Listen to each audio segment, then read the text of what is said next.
নিয়াত করবেন, ধারণা করবেন।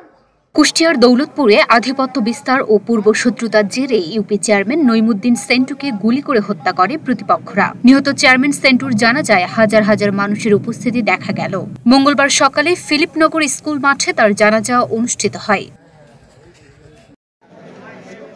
সোমবার বেলা 11:30টার দিকে নিজ অফিস কক্ষে গুলি করে হত্যা করা হয় সেন্টুকে। একসময় বিএনপির রাজনীতি করলেও পরে জড়িয়ে পড়েন আওয়ামী লীগের সাথে। দুইবারের নির্বাচিত চেয়ারম্যান তিনি। সেন্টুর স্বজন, পুলিশ ও স্থানীয় সূত্রে জানা গেছে, হাসিনা সরকারের পতনের পর কুষ্টিয়ায় বেপরোয়া হয়ে ওঠে টুকু বাহিনী। টুকুর নেতৃত্বে ওই অঞ্চলে হাট-ঘাট দখল, লুটপাট, চাঁদাবাজি, মাদক ব্যবসা, অস্ত্র ব্যবসা, প্রতিপক্ষের লোকজনের উপর হামলা, হুমকি-ধামকি সহ নানা অপরাধ শুরু হয়। তাকে সতর্ক করে দিয়েছিলেন সেন্টু। অভিযোগ উঠেছে ক্ষিপ্ত টুকুই হত্যা করেছে সেন্টুকে।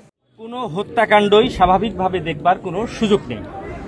আমি প্রশাসনের কাছে, আইন শৃঙ্খলা রক্ষাকারী বাহিনীর কাছে উদাত্ত আহ্বান জানাবো, কারা ঘটনা ঘটিয়েছেন এলাকাবাসী সকলেই অবগত। কারা ঘটনা ঘটিয়েছেন, কারা এটার পিছনে ইন্ধন দিচ্ছেন এলাকাবাসী সকলেই অবগত।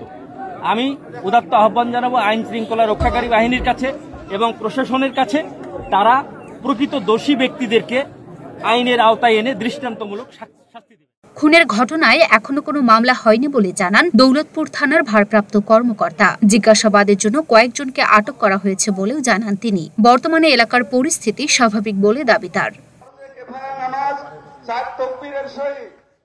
Luna Afroz Nipa, Dhaka post.